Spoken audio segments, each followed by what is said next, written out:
Hi friends, అందరికీ నమస్కారం. ఈరోజు కాకినాడకు దగ్గరలో ఉన్న కోరంగి అభయారణ్యానికి అయితే వచ్చేసాను. ఇక ఎంట్రీ టికెట్ విషయానికి వస్తే అడల్ట్కి 50 రూపీస్, చిల్డ్రన్కి 20 రూపీస్, ఫారినర్స్కి 300.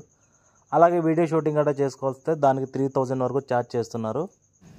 ఈ మడాడులు మన భారతదేశంలో పశ్చిమ బెంగాల్ అలాగే బంగ్లాదేశ్ సరిహద్దుల్లో, ఒరిస్సాలో, తమిళనాడులో, ఆంధ్రప్రదేశ్లో కూడా ఈ మడాడులు అయితే విస్తరించి ఉన్నాయి. మనకి ఇక్కడ బోటింగ్స్ కూడా ఉంటాయి. స్పీడ్ బోట్ అలాగే నార్మల్ బోట్ అంటే 2 రకాలు ఉంటాయి. మీరైతే వీకెండ్స్లోనే వెళ్ళండి, ఎంజాయ్ చేయొచ్చు. ఫైనల్గా ఇక్కడైతే వాచ్ టవర్ ఉంటుంది. ఈ వాచ్ టవర్ కనుక మీరు ఎక్కకపోతే మీ టూర్ అనేది ఫుల్ఫిల్ కాదనే చెప్తాను. ఎందుకంటే ఈ కోరంగి అభయారణ్యం మన కనుచూపు మేర మొత్తం కనిపిస్తుంది. ఈ మడ చెట్ల గురించి ఒక ఇంట్రెస్టింగ్ ఫ్యాక్ట్ ఏంటంటే ఈ చెట్లు అనేవి ఉప్పు నీటిలో కూడా బతికేగల సామర్థ్యం గలవి. అంతేకాకుండా ఈ మడాడులు ఉండడం వల్ల భూమి సముద్రం కోత గురి కాకుండా ఉంటుంది. ఈ వీడియో నచ్చితే లైక్ చేయండి, అలాగే మన ఛానల్ సబ్స్క్రైబ్ చేసి సపోర్ట్ చేయండి. Love you all.